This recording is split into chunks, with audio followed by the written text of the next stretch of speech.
Con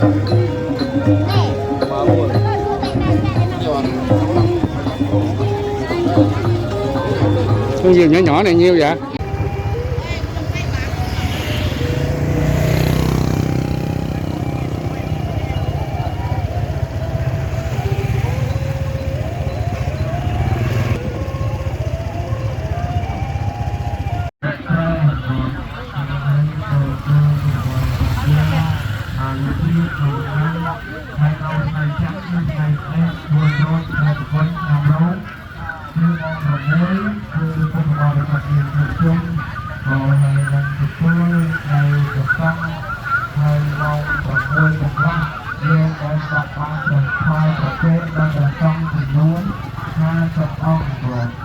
hay mong rằng đấy nên qua vị trí xem dươngประเภทxemประเภทនឹងយើងប្រពៃទៅតាមប្រពៃណីទៅតាមភូមិស្រុករបស់យើងយ៉ាងនេះក៏ប្រតិបត្តិការយើងទៀតហើយនឹងក៏ជួយផ្សាយដំណឹងនេះតគ្នាឲ្យបានដឹងដល់អ្នកទាំងអស់គ្នាសូមអរគុណ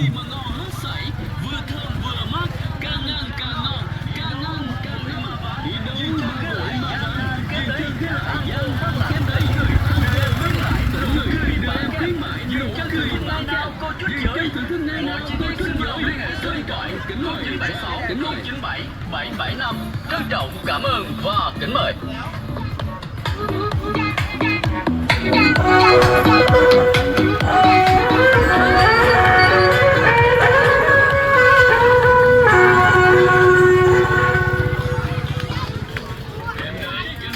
Chào mừng cô chú chị và các bạn nhỏ đến với quầy hàng của chúng tôi. Tại đây chúng tôi phục vụ các món ăn vặt gắn liền với chiếc tuổi thơ của biết bao người. Nào là kem khói hạt nước ngon như những ngày.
ទាំង4ក៏បានចូលរួមចាប់មគ្គផលសង្ឃជាបួងសួងទៅដល់ចាស់ទឹកចាស់ដីរក តាទេវតាជួយថែរក្សាដល់ញាតិញោមពុទ្ធបរិស័ទឲ្យបានសេចក្តីសុខសេចក្តីចម្រើនត្រជាក់ត្រជុំក្នុងក្រុមគ្រួសារដល់ណាមកណាក៏សូមឲ្យបានប្រទះដូចជាប្រកបដោយសុវត្ថិភាពល្អ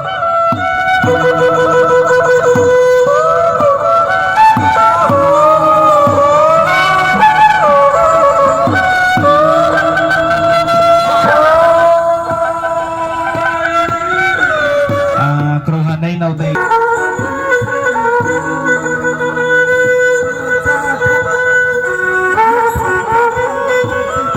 គ្រូមិននៅកន្លែងណាសិក្សានិមន្តគ្រូមិនមកក្នុងប្រព័ន្ធ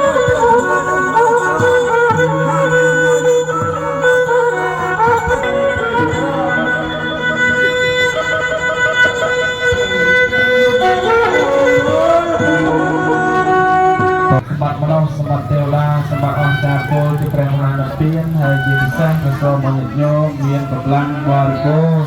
ហើយដល់ណាដល់ណាក៏សូមប្រកបដោយសុខភាពល្អហើយយ៉ាងឲ្យតាំងធ្វើប្រមេវសមិច្ឆន្ទៈពុទ្ធពួរទាំងឡាយណាមួយនោះក៏សូមឲ្យបានសម្រេចដោយសេចក្តីប្រាថ្នាសូមយើងកសាងនៅក្នុងទ្វាមួយដើមដែងតម្លៃនឹង 300,000 ហើយយ៉ាងហើយសូមអញ្ជើញពុទ្ធបរិស័ទយើងមកជួបគ្រូដៃមកជួបគ្រូដៃដើម្បីព្រះអង្គចាំទទួលទានដែលពុទ្ធបរិស័ទយើងចូលរួមកសាងក្នុងទ្វាហើយសប្តាហ៍នេះគឺធ្វើក្នុងទ្វាហើយទាំងពីរមាន2ក្នុងទ្វាហើយយ៉ាងទេនៅខ្វះដេកនៅខ្វះដេកគឺច្រើនខ្វះតម្រូវត្រូវការ430ដើមដេកទៀតហើយមួយដើមដេកតម្លៃ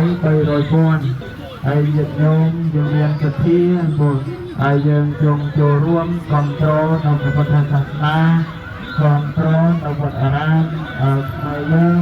ហើយក៏ដូចជាចូលរួមกับអ្នកផលសន្សំដូចតបន្ថែមឲ្យញាតិញោមយើងចូលទៅមកក្នុងរោងវត្តដើម្បីយើងជួយដើម្បីប្រកបគណៈកម្មការគណៈចាត់តាំងដើម្បីចង់ទទួលទានដែលញោមយើងបានបំពេញហើយយើងដែលទទួលអរគុណហើយនឹងពីគួរដល់ពុទ្ធបរិស័ទជាប្រចាំយើងលោកយាយលោកតានៅទីនេះក៏បានយើងដាក់អ្នកផលដែរហើយដូចនេះក៏សូមជូនពរសូមជោគជ័យដីទៅលំអើចូលដល់ព្រះបងញាតិញោមពុទ្ធបរិស័ទប្រកបដោយពុទ្ធពរបុណ្យវណ្ណាអាយុសុខអរអាយុយឺនយូរវណ្ណាធនាសម្បត្តិណាពុទ្ធពរទាំងឡាយណាមួយនោះក៏សូមឲ្យបានសម្រេចដោយសេចក្តីប្រាថ្នាហើយក៏សូមស្វាគមន៍ទៅដល់ពុទ្ធបរិស័ទទាំងនេះហើយក៏សូមស្វាគមន៍ដល់ញាតិញោមហើយក៏ដូចជាសូមសួរសុខទុក្ខដល់ញាតិញោមទាំងអស់គ្នាសុខសប្បាយទាំងអស់ហើយញាតិញោមយើងបានមកកំសាន្តក្តីយើងមកចូលរួមចាប់អ្នកផលក្តីហើយសូមឲ្យញាតិញោមទាំងអស់គ្នាបានសុខណាក៏ហើយយើងបានមកដល់នៅខាងមុខប្រពាំងខាងនេះក៏មានរៀបចំទទួលនៅបបរចូលនៅក្រោយហើយយើងទៅជាបើញាតិញោមយើងបានទៅដល់ហើយយើងក៏បានឃើញស្រាប់ដែរក្នុង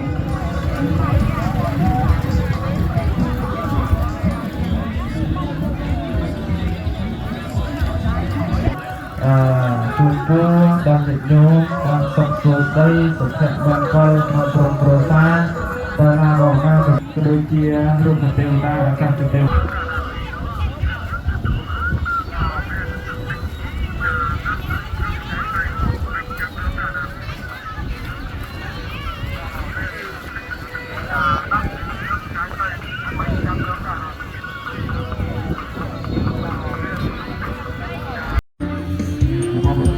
ដែលប្រកាសបរដ្ឋនឹងការបង្រួបទូទៅដល់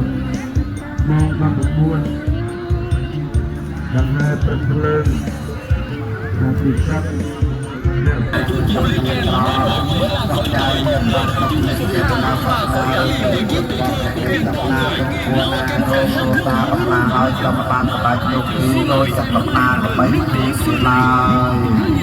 ของอาโมตะเรียโดยเรียกลาบอลลูนเรียกโดยหมอกจากมา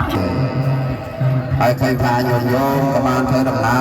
រសន្សំចូលមកកាន់នៅក្នុងសាលបុណ្យរបស់វត្តចង្ហាយដែលជួយឧបត្ថម្ភរៀបចំពិធីបុណ្យយុទ្ធពាំងនៅឆ្នាំពីប្រសិទ្ធស័ក្តិសិទ្ធិជួយតម្រង់ថែរក្សាដល់ញោមព្រមទាំងគ្រួសារកូនចៅបានមកនៅប្រកាសចំណេញរបស់សត្វទាំងអស់ដែលបានអញ្ជើញចូលរួមនេះឱកាសរៀបត្រីយប់នេះបាទទាំងសម្បត្តិសូមសត្វពរសាធុការនៅរយៈពេលសមុទ្រនៅព្រះសមាធិគឺព្រះស្អាតរបស់បងពិតកម្បា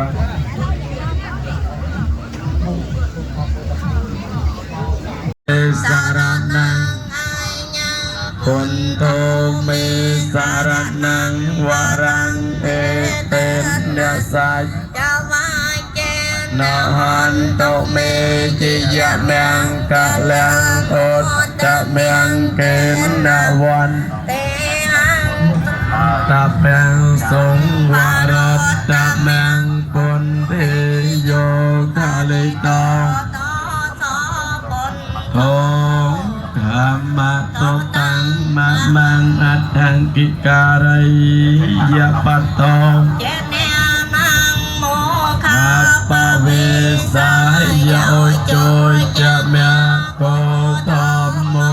អាយ៉ាងសន្តិការោបណៃតោនិយាមិកោតាំងបណ្ណមាមិធម្មងយេចធម្មយេចធម្មាអនាគតាបាយចបធម្មាអហង្វន្តិសាបតិស្វាខន្តោភគវតាធម្មោសន្តន្តិកោអាកាលេកោអេបសិកោឧបន័យកោបាយចេតាំងវិតិតាពោវិញ្ញោហេតនាតិមេសារណាំធម្មោមេសារណាំវរាំងអេតេនអ្នកសាយចវាយចេនទុមេជាយៈមង្កលាំងអតមង្កេនណវន្តធម្មង្កតវេទាំងវរាំងធម្មេយោខាលិតោតសធម្មោធម្មតតាំងមមង្សង្គវិសទ្ធោវរតេកេណៃយោសន្ត្រន្តយោសាបមូលាបហៃណូគុណេនេកេសមត្តតោអនាសវោ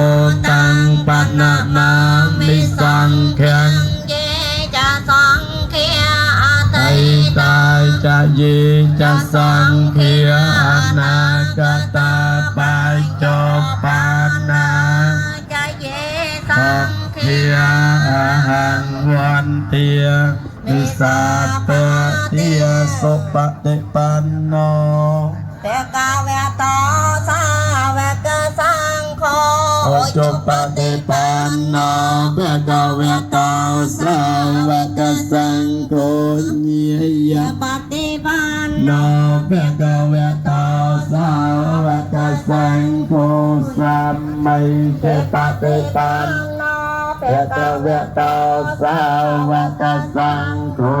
យតិតញ្ចតរិពុរិសយុគិនិអាតពុរិសបោកលិយអេសាភៈកវៈតោសាវកសង្ឃោអាមុណៃយោបា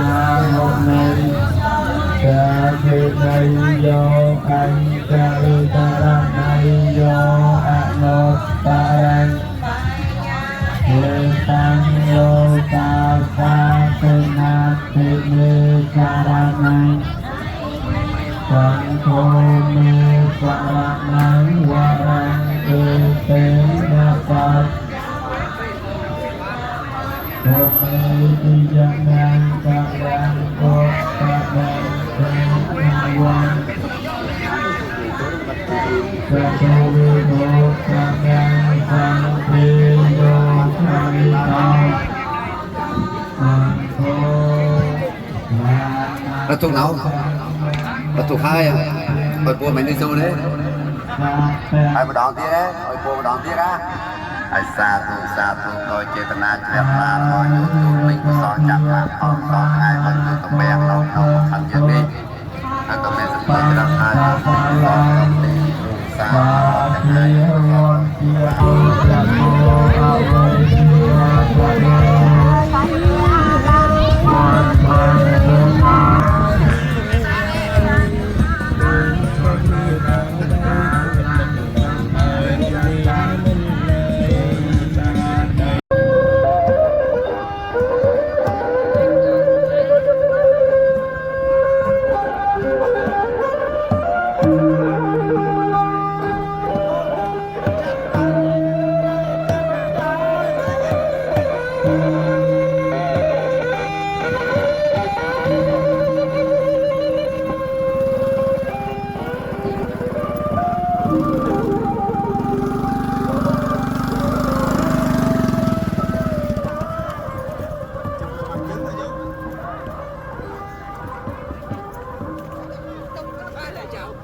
xin được kính mời các ông chí lãnh đạo tỉnh, huyện, các xã thị trấn và xã Long Khánh cũng như người dân, chúng ta sẽ cùng di chuyển về các đồi để cùng tham quan cũng như là thưởng thức các món ăn ẩm thực mà người dân đã chuẩn bị tại các gian hàng. Trân trọng kính mời.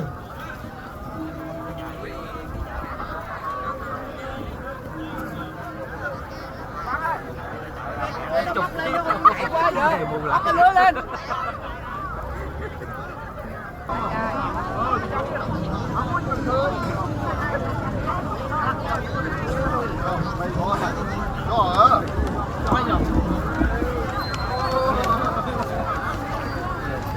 Xin mời anh Nhủi đâu ạ? Anh Nhủi đây nha. Anh bắt giỏi, em bắt giỏi.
Tết quá trời rồi, Tết chơi lưới không kìa. Chơi lưới không à. Quá trời luôn kìa. Có khi người nhiều hơn cá đó. Để coi tình hình như thế nào chứ. Ôi, Thanh niên xuống bắt đi. Xuống bắt đi. giờ đi nguyên hàng ngàn. Giờ đi nguyên hàng ngàn là Này có cá nào sáng nữa. Con người chơi làm cái nào cũng bắt được không.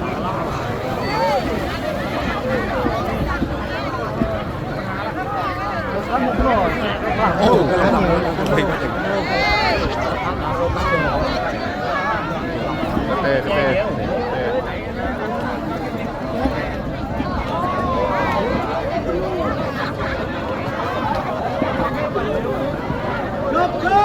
bỏ lỡ những video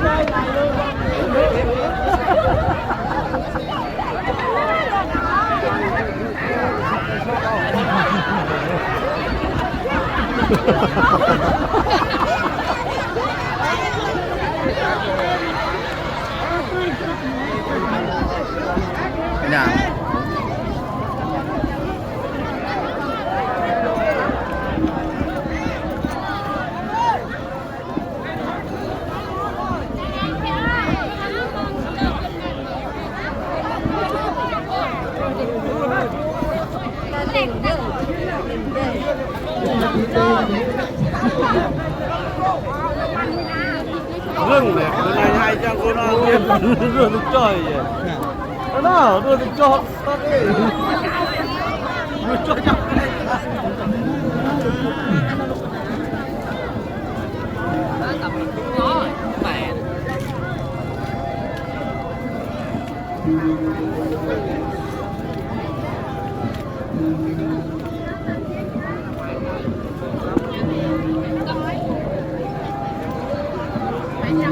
Mày đi đâu vậy?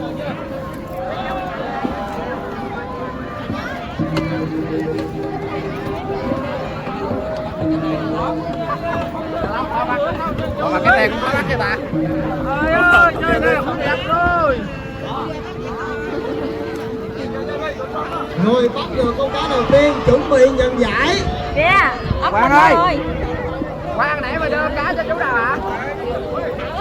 Con cá nặng nhất, nhiều nhất thì chút nữa chúng ta sẽ có kết quả sau.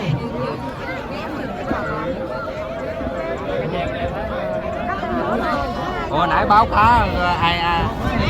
ai bắt được con cá đầu tiên được giải thì mình bắt được con cá. Rồi bắt cá đầu tiên. Đầu đây chưa?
Xin thông báo với lại bà con mình nha, chúng ta bắt xong chúng ta muốn có giải và chấp giải chúng ta phải mang về khu vực của ban tổ chức.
Cũng được nhiều rồi. Rồi, cảm ơn.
Con diều nhỏ nhỏ này nhiêu vậy? Dạ, bây giờ là 40. Lấy cho con cái gót gọt ra dùng.